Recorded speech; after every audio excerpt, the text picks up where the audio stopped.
it's the things that you do, and it's the smile on your face, and as time goes by, I know I'm in a better place, I'm in a better place.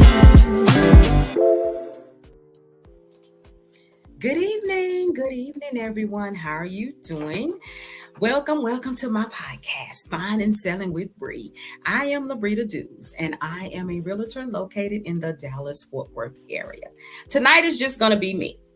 I'm just going to be on here for 30 minutes, and I'm just going to talk about the home buying process and what you need to know about the home buying process. It is a lot of videos out there now. Everybody should know, honestly, what the buying process is, but there are still a lot of people that don't know. So I am going to go through the buying process when I be talking to my clients. First of all, I want to say welcome again to my podcast. When you are getting ready to buy a house, you really need to start. The first thing you need to do is decide when you want to buy a house. The next step is you be like, okay, let me save my money. If you're not for sure, you do know that you need to start saving money and, working on your credit and paying bills down. The closer you get to the time about when you want to buy a house, you contact the realtor. Me, Labrita Dews, top producer, retired Army veteran. Call me. I'll make sure I give you the best of my ability. I will send you to a lender. But before we go to the lender, I will do a buyer's consultation to see exactly where you are. I'll send you to a lender. The lender will tell you what you need to do. Make sure whatever you do, when you go to the lender, everything that he asks you to do, make sure you do that. Because that is the only way that I, as a realtor, and some other realtors will be able to show you houses, because we must have a pre-qual or pre-approval letter so we will know exactly what price range that you're in. It doesn't do any good for us to go look at a $300,000 house and maybe you're only approved for, $250,000. That's not good. And also, when you're buying in today's market, this market that we have right now, it's really a tight market. There are not a lot of homes on the market like it used to be. There are still multiple offers on every property. People are still bypassing the appraisal. So it's like you really got to be prepared for this market when you do. You also have to have a lot of patience as well, because sometimes you have to put in 10 to 15 offers just to get one offer.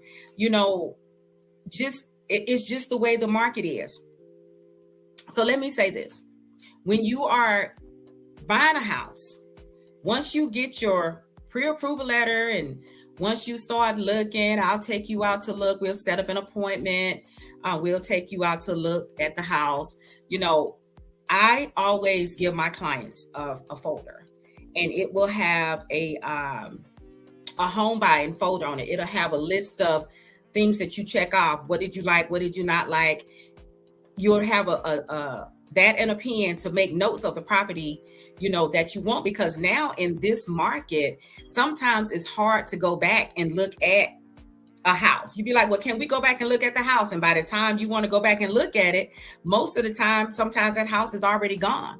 So I always give you a folder with my information and with a home buying sheet in there, and you get to, make your notes about the house. Once we look at a house, it'll probably take a couple of days. Sometimes it take a couple of weeks, and sometimes it take months. It all depends on the situation. And most of the time, it really all depends on the pre-approval amount that you are at. Because now most of the houses, no, it's not most of the houses.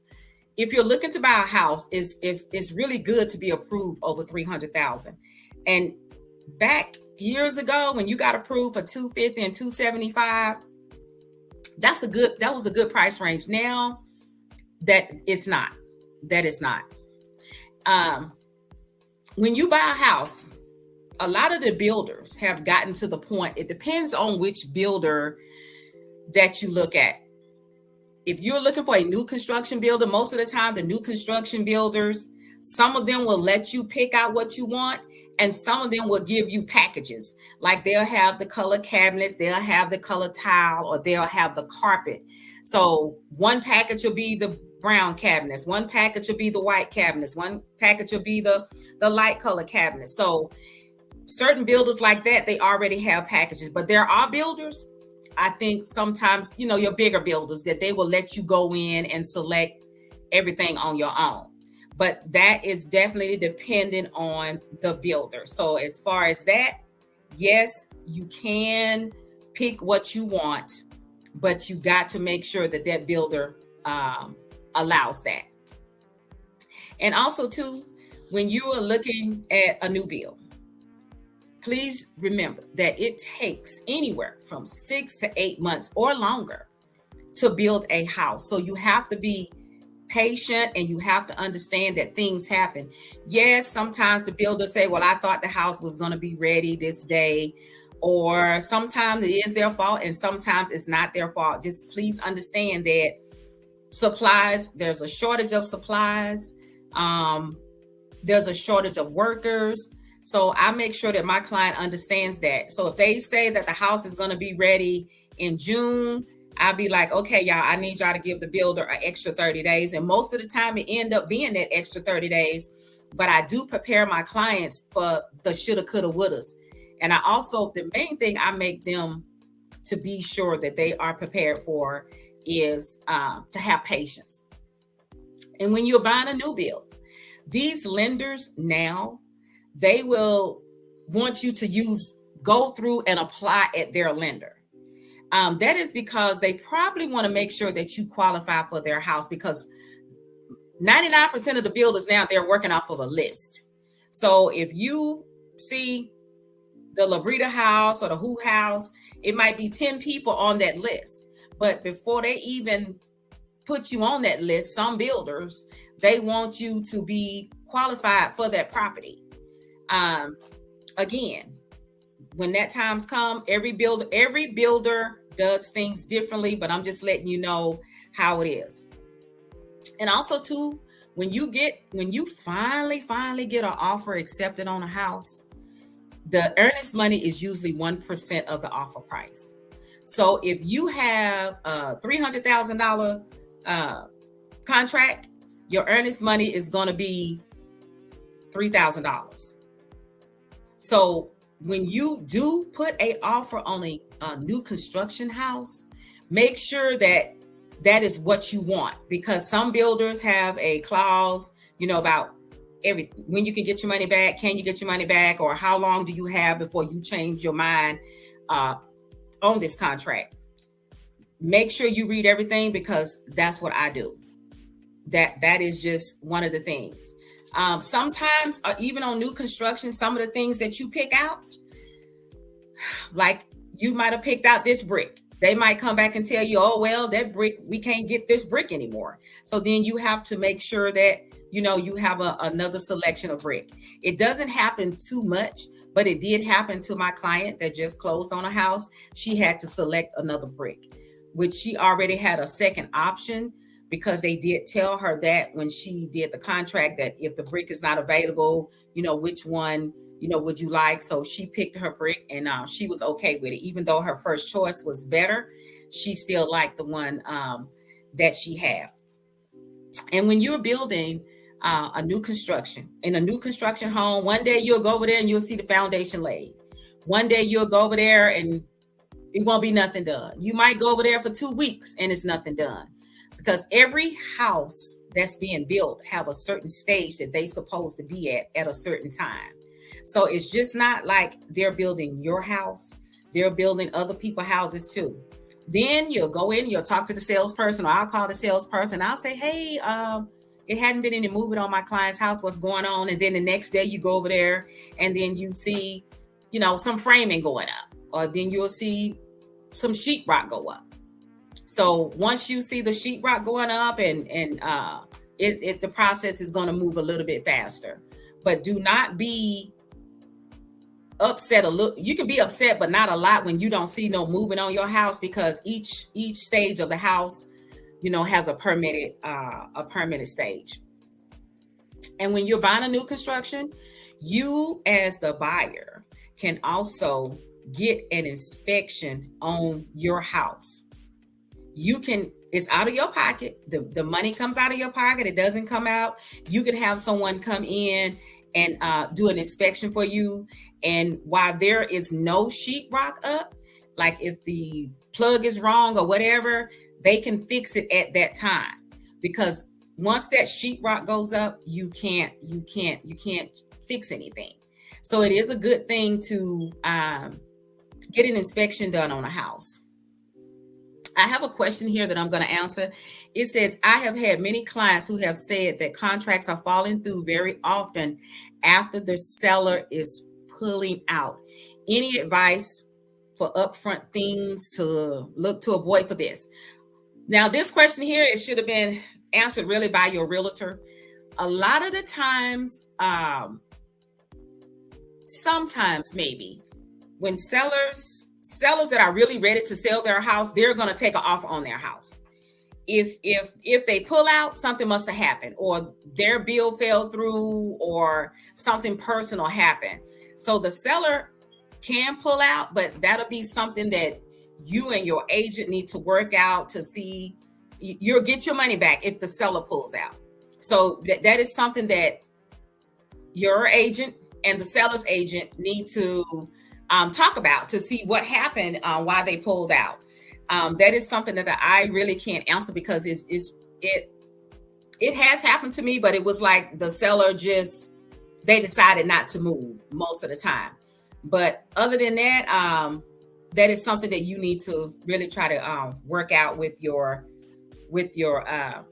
agent. Another thing too, on a new build, every builder that builds, they have a certain type of appliances that they use. They can't go in and change the appliances what they want. Whatever appliances that they give you, that's the one that you have to give. Builders only give no refrigerator. They give the stove and the microwave and the dishwasher. So if they have like Kenmore or whatever, and you want an LG, you have to wait until you close to get that LG. Everything is a package.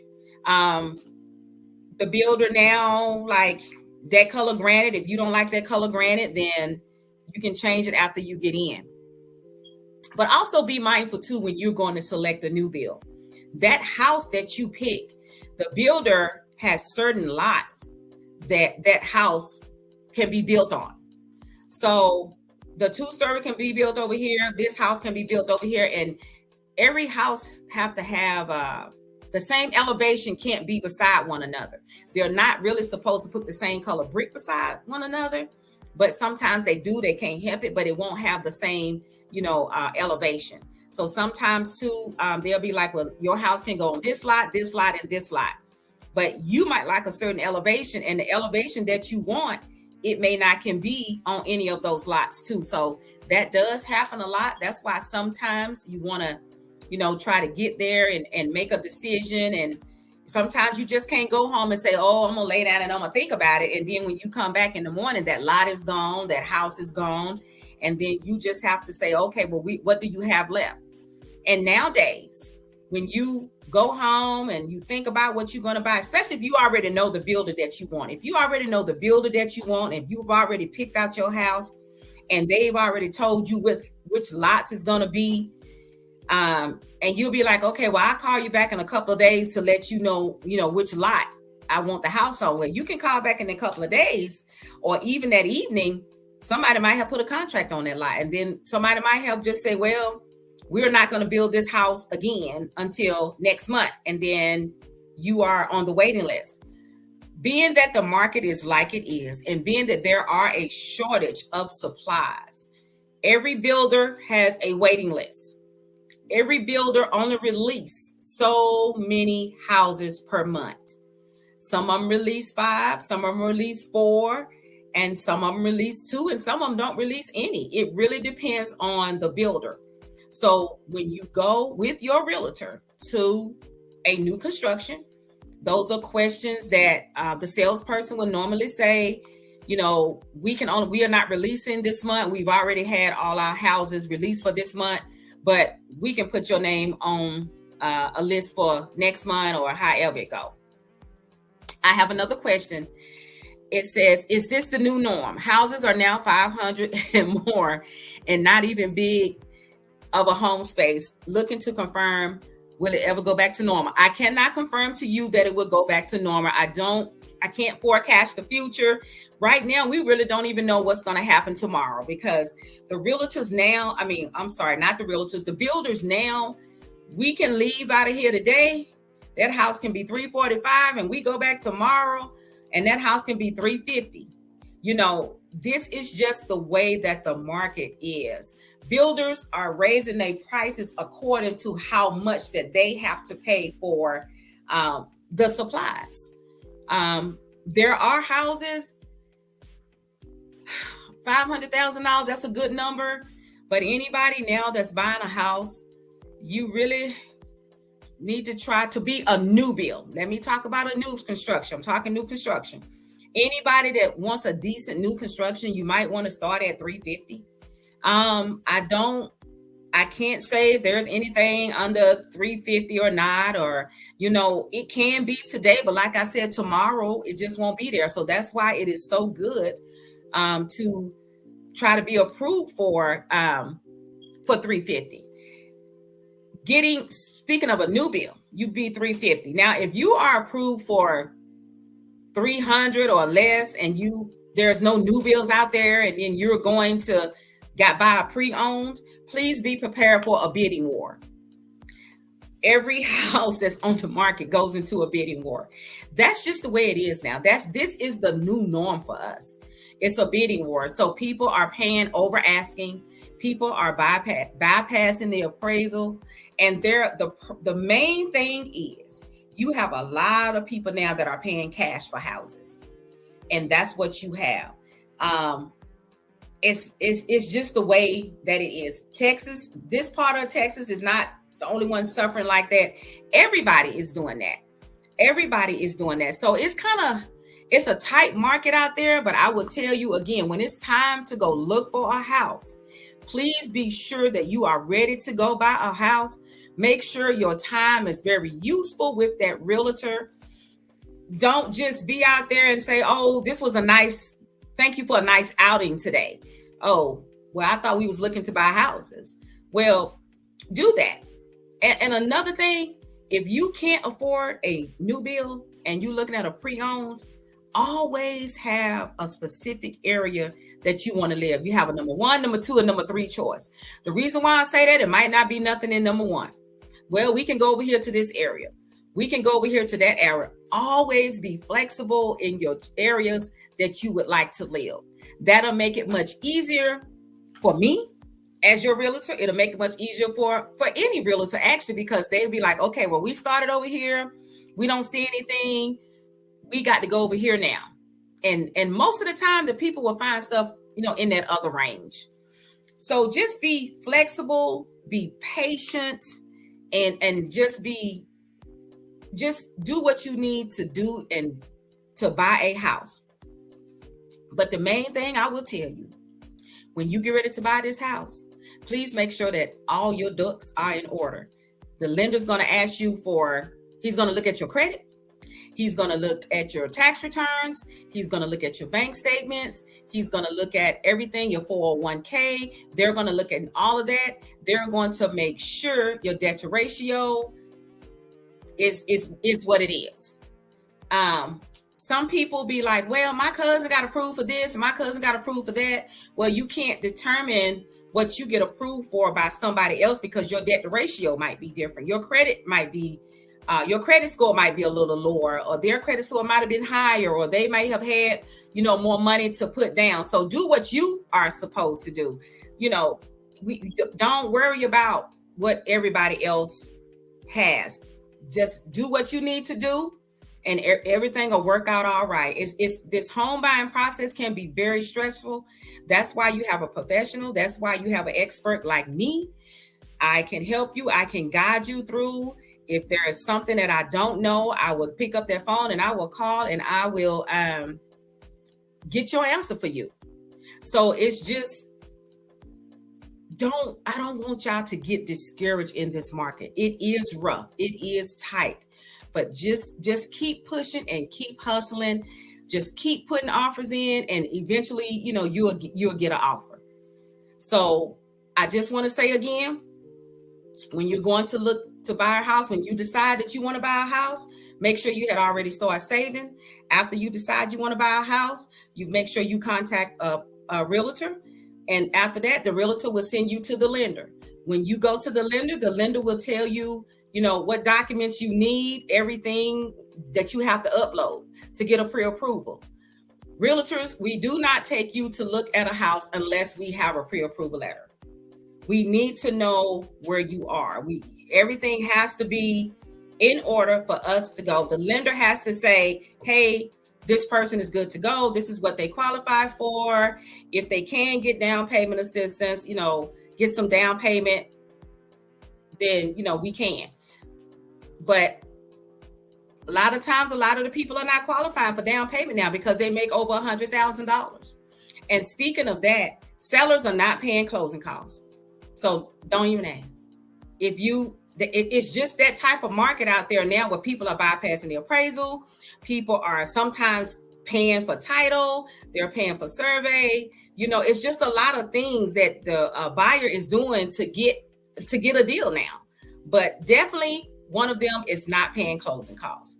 And also too, don't go in, say, oh, well, I'm going to see what they say. And you give the house $10,000 lower than what is on the market. Not a house nowadays is being below the house. Everything is above asking price. Yep. This again, I got a question here. Said no longer paying closing costs. No, it's not closing costs. Sellers are not giving you anything towards closing costs. You as the buyer will still have closing costs to pay. But sometimes you say, well, I want to see, can they give me $2,000 or something like that? But sellers they're not paying closing costs. It's just that type of loan. Are you able to get more than one offer in at a time? Does that negatively impact you? Speak to your realtor about that. With me, I don't do that.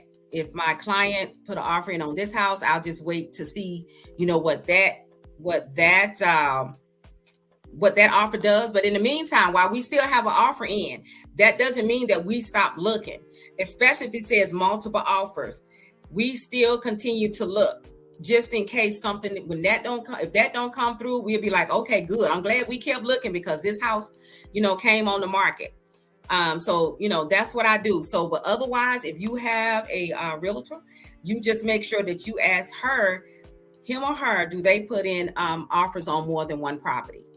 As far as impacting you, I wouldn't know that. If you're talking about impacting you as far as going to a lender, I recommend that you do have two lenders. Once you see what one's saying, if you might not like that, I do recommend that you at least have two lenders that you apply for, but don't go over that because it will probably may impact your credit score. But 99% of the time, if that lender, both of the lenders would come close, then you'd be like, oh, okay, well, they was right then.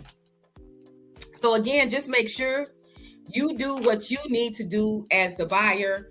And it'll make my job much easier for you if we all are on the same page. If whatever the lender tells you to do, you do it. And if there's anything that you need help in, me as your realtor, I'm gonna do what I can to do. That's just me. I'm gonna bust my behind to do whatever needs to be done for you. But you as the buyer, you got to make sure that you do what you need to do. The one thing as a buyer, in which I say, once you apply for this loan, please don't go out and buy no car. Please don't go out and buy no furniture, because they will know. As soon as you go out and buy anything, bam, the lender gets a notice. So that's going to hurt, because they're going to call you and they was like, hey, what did you get? Why is this extra $10,000 on here? And then they're going to be like, okay, well, we can't approve your loan because you went got this. It happens all the time.